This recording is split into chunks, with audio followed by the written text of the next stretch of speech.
Welcome to the Robbins Regional Wrap, your one-stop shop for all your Houston County news. I'm Megan Western. Each week, we're taking you through what's happening in Houston County, Warner Robins, Robbins Air Force Base, and your very own neighborhood.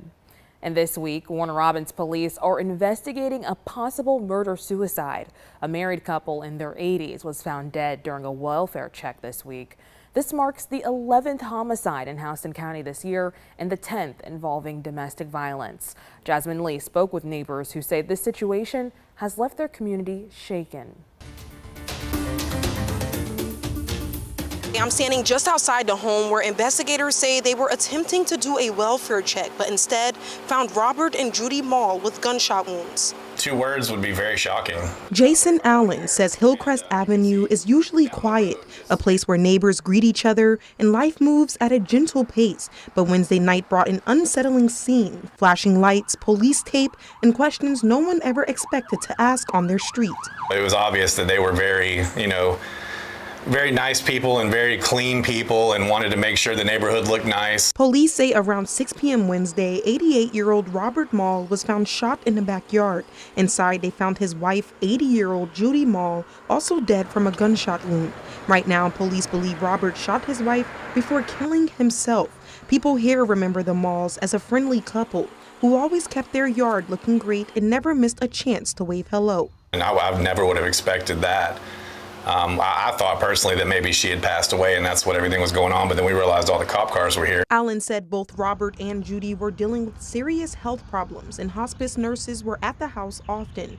While the community knew the couple was struggling, no one expected such a heartbreaking end. Intimate partner violence is very heartbreaking, always very heartbreaking. Captain Paula Blevins with the Salvation Army says struggles inside the home often hide behind closed doors. It affects more than 12 million people in the United States every year. She says the Salvation Army shelter and crisis line are always open for anyone who needs support. And we see people in our community and we don't know what they're going through. It would behoove all of us if we reached out a little better to people that we know. Reporting in Warner Robins, Jasmine Lee, 13 WMAZ News.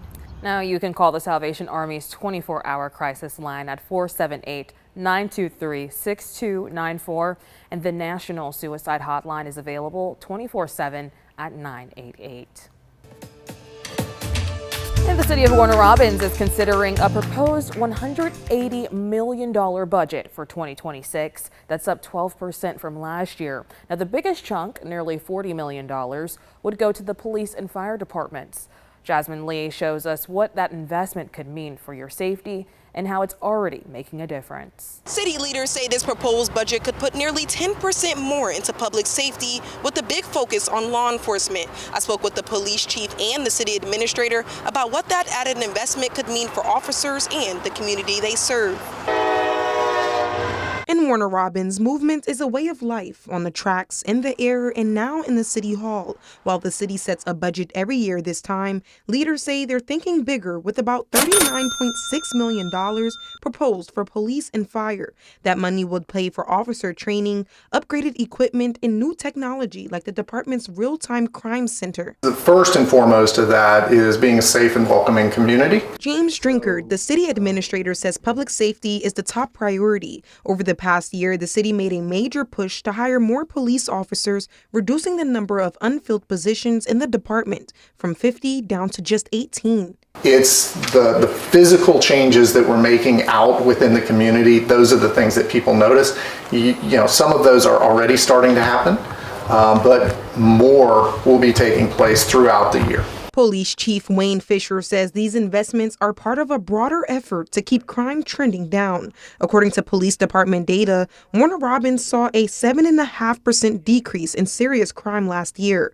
The chief credits not only law enforcement, but also strong community partnerships and ongoing training for that progress. Understanding that it is not always going to be a stick, but sometimes a carrot approach into trying to resolve certain situations. And again, much communication within the community. If the budget is approved, residents could see new investments start as early as this fall when the new fiscal year begins. Reporting in Warner Robins, Jasmine Lee, 13 WMAZ News. Now, council members are set to vote on the proposed budget at their next meeting, which happens Monday, June 30th.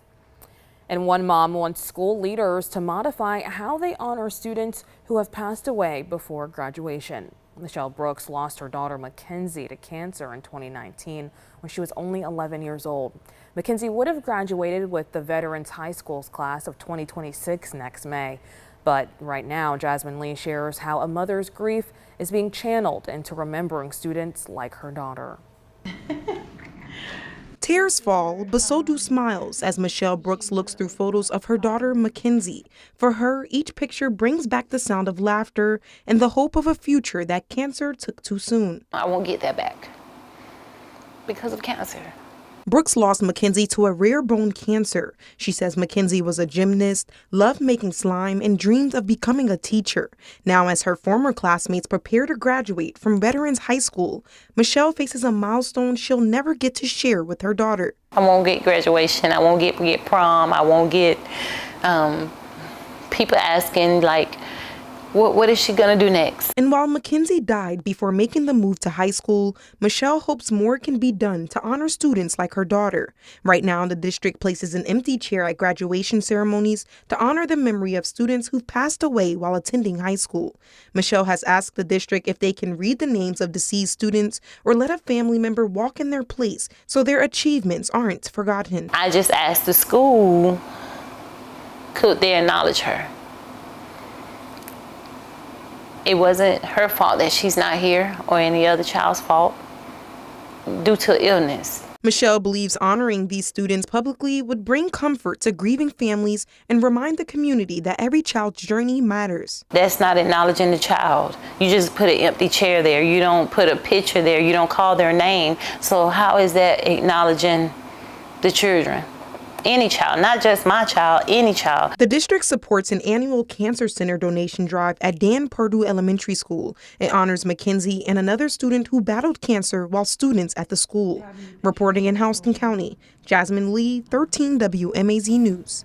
Now, we did reach out to the district. In a statement, they told us in part, the Houston County School District is committed to honoring the memory of students we've lost with compassion and care.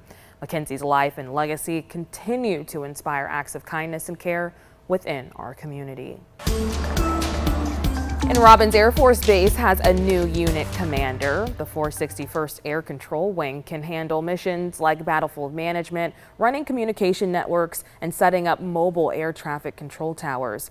Ellie Milliken spoke with Colonel Sandra Boney about how these new missions will bring success. Sir, I assume command.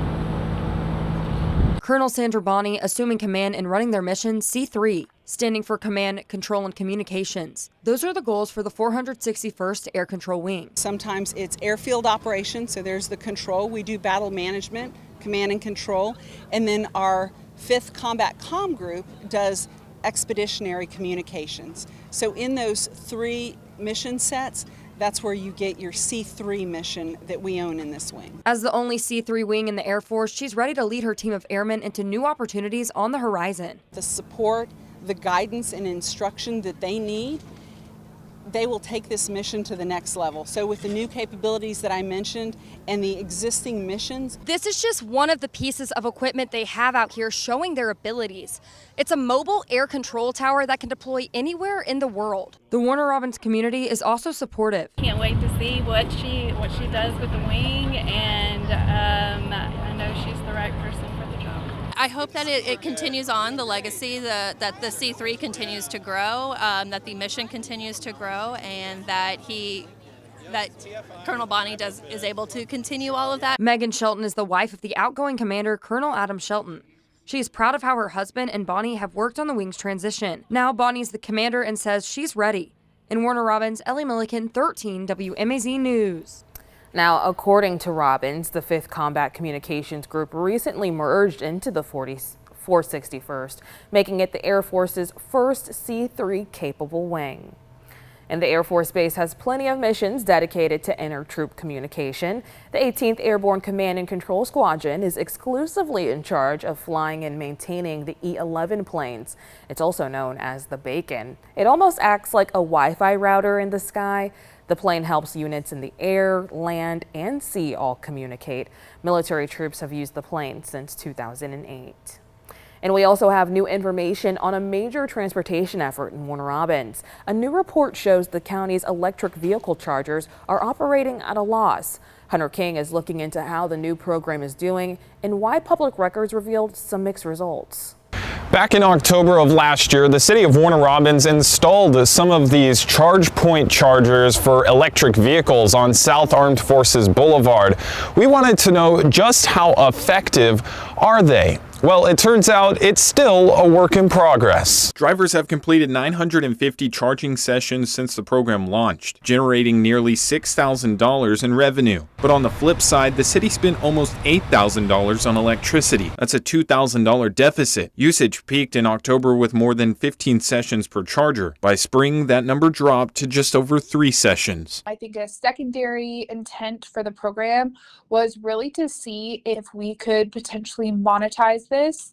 And that's where we might have fallen a little short. We spoke with Max Olivares, who drives a Tesla Model 3. He told us public chargers are less convenient, but still occasionally useful. Being able to charge at home is a big, plays into it. But it's been really great, not having to worry about gas, honestly. Olivares says he rarely uses public chargers except for long trips. The city charges 25 cents per kilowatt hour for charges. That's 10 cents less than the Tesla superchargers at Buc-ee's. The only time I've ever really used chargers like the ones here are when I'm in more extended road trips or I just kind of forgot to charge at home. Despite the financial shortfall, the city says the chargers are important in other ways. When you're looking at the grand scheme of things, as far as the public resource that this provides, there's still a tangible benefit there for the city and its residents. In Warner Robins, Hunter King, 13 WMAZ News. Now, the city charging program is still in its first year of operation. Right now, Warner Robins has 3 chargers, 2 level 2s and 1 level 3. Officials say they expect usage to increase as more drivers buy cars. And right now, 2 men are serving time in prison after targeting people and local businesses in Houston County. Officials say it's part of a larger identity theft ring. The Houston County Sheriff's Office says that men use stolen mail and fake IDs to take thousands of dollars from victims. Jasmine Lee spoke with one victim who says the sentencing brings a sense of relief. I'm here in Houston County where 2 people have been sentenced for their roles in a large identity theft scheme. I spoke with one victim who says he never saw it coming and he's warning others to be on alert. Between October 2023 and March 2024, Houston County prosecutors say Legarius Barfield Jr. and Jonathan Bays were behind an identity theft ring that hit at least 18 people in Houston County. Barfield stole personal information, often from post office drop boxes. Records show he found most of his recruiters at motels, often struggling with addiction, and had them pose as victims to withdraw money using fake IDs. Investigators say Bays made fake IDs from his apartment, even copying official government seals. It's your personal money. You work hard for it. Philip Geck says he mailed a check for around $3,000, but it never made it to the person he sent it to. Perry police later told him it had been stolen. Most of their victims are elderly people. And a lot of us, like I just recently retired and, on a fixed income. And this isn't Geck's first experience with financial fraud. He says a few years back, his information was stolen in another case and thought he'd never have to go through that again. I've had my identity stolen before this. I got it in place to where if anything looks suspicious, they'll call me before they'll process the payment. Barfield was sentenced to 20 years. Bays got 30 years with 10 behind bars. Reporting in Houston County, Jasmine Lee, 13 WMAZ News. Investigators say 14 people were originally indicted in the case. Many others are still facing charges.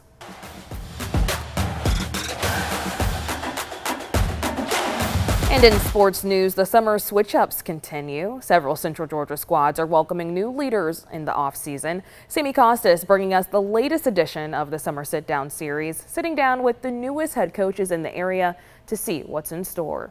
My name's Steve DeVores, and I'm the head football coach at Veterans High School. Go Warhawks. With 5 major high schools in Houston County, there's a lot of talent to see. Warner Robins has always had good football, and it's always been a football community. So when the job opened up at Veterans High School, Coach DeVorsny saw it as a great opportunity. I've been a head coach most of my career, and so just always felt comfortable doing it, and just hadn't done that the last 3 years. Want to get back to being a head coach, and just trying to mold young men and do things the right way and hold them accountable and make sure every part of the program's done the right way. Dvorsny spent 7 years with the Syrup Makers, earning 2 region titles at Cairo. He also claimed a state championship ring in 2013 at Griffin.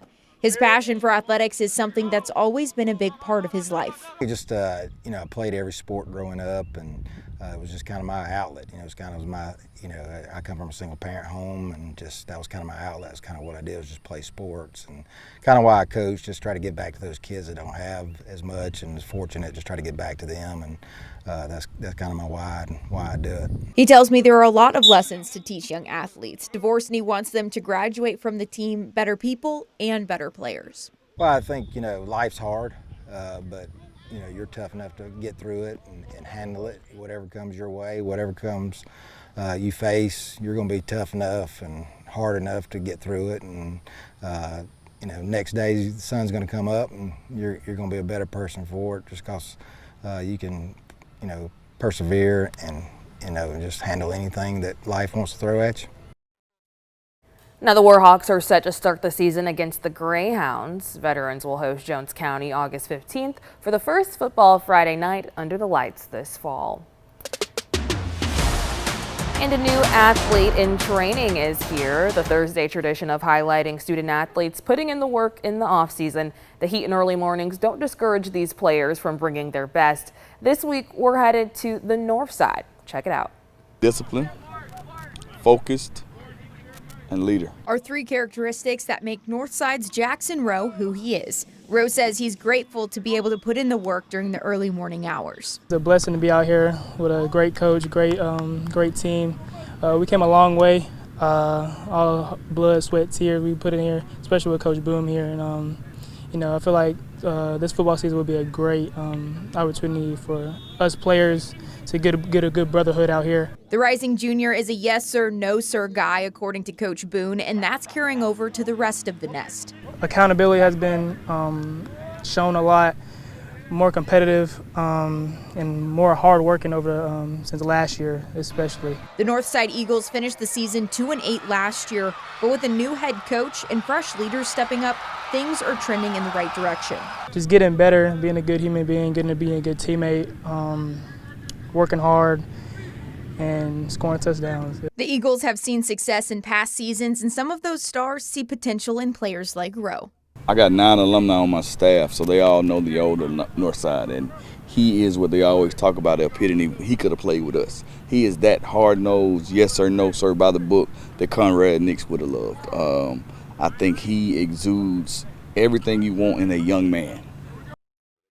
Northside's first official game of the season is Saturday, August 16th against Eagles Landing. Plus, we have good news for football parents of high school players. Georgia is ranked #1 for its safety procedures. And Warner Robins is still working hard to make pets a top priority around town. For the past 2 years, the city's worked to get businesses signed up for their pet-friendly initiative to mark where your four-legged friend is allowed to go. Elizabeth Hunter shares more. Stickers just like this are now posted on more than 40 businesses across Warner Robins. She comes all the time. She loves it here. She loves getting a pup cup. The stickers let pet owners know that their furry friends are welcome. Ashley Coates and her dog Allie are frequent visitors to Woodlands Coffee Roasters and Cafe. Coates is the director of operations and marketing for the cafe. She says being able to bring her best friend with her and see other people bring theirs is a highlight for her work days. Anytime we see a dog on our patio or in the drive-thru or on curbside pickup, we love to run outside and give our four-legged friends pup cups. Woodlands has been a pet-friendly business since they opened last February. Coates said she loves to see the relationships formed over a furry face. We love creating an environment where our community can get to know other people in the community just because they see a cute dog or a friendly dog that they want to come over and pet and get to know. Mayor LaRonda Patrick says that her 2 new family members, Leo and Luna, remind her of the importance of having pet-friendly spaces. They want to come out with us on a Saturday too when we go shopping, so it's nice to know when I can take the puppies and we can plan our shopping accordingly. A new map on the Warner Robins City website now has the names and locations of all their pet-friendly businesses. In Warner Robins, Elizabeth Hunter, 13 WMAZ News. Now, if you want to register your Warner Robins business as pet friendly, you can call their Community and Economic Development Department. That number is 478-302-5518. Again, it's on the bottom of your screen right now, 478-302-5518. Now, last year we told you about the city's other initiative to spotlight businesses who acknowledge the military every day. They placed green stickers on about 70 businesses throughout the city. It's so military members could easily find where they can get a discount for their service. All the participating businesses have different discounts that they honor on different days. But if you see that green sticker, you'll know that they are military friendly. And some senior citizens in Warner Robins received a nice treat this week. Farmers and volunteers gathered to provide fresh produce for seniors in need. Bags full of potatoes, beets, corn, and cabbage filled up the back of a U-Haul truck. Warner Robins Senior Center volunteers said the line wrapped around the corner when the giveaway first started. They say that shows just how great the need is for healthy, affordable food. Now, before we let you go, here are some events happening this weekend. Tomorrow, June 28th, you can enjoy the Warner Robins Independence Day celebration. The free event is known for its entertainment, live music, and family activities at McConnell Talbert Stadium. Percussion icon Sheila E. will headline the show, while local band Rehab makes a special homecoming appearance. The night opens with a Taylor Swift tribute band called Reputation. The gates are going to open at 6. The show starts at 11, and it ends with fireworks around 10 p.m. Also happening tomorrow, you can have fun over in Perry. Their water battle is back, enjoying dueling fire trucks, water slides, and a splash zone. Don't forget to pack your water toys, sunscreen, and towels. It's from 10 in the morning until noon. It's all happening at Rosar Park. You can catch the fireworks in Perry on the 4th of July. That celebration starts at 7. It's going to end at 10. It's happening in downtown Perry, but you're going to want to make sure to bring your own lawn chairs and blankets. Alrighty, that's a wrap on what's happening throughout the Robins region this week. If you have a Houston County story that you'd like to share, you can email us at news@13wmaz.com. And make sure you come back each and every Friday to get all of your Houston County news and the stories that matter to you. Thanks for joining us.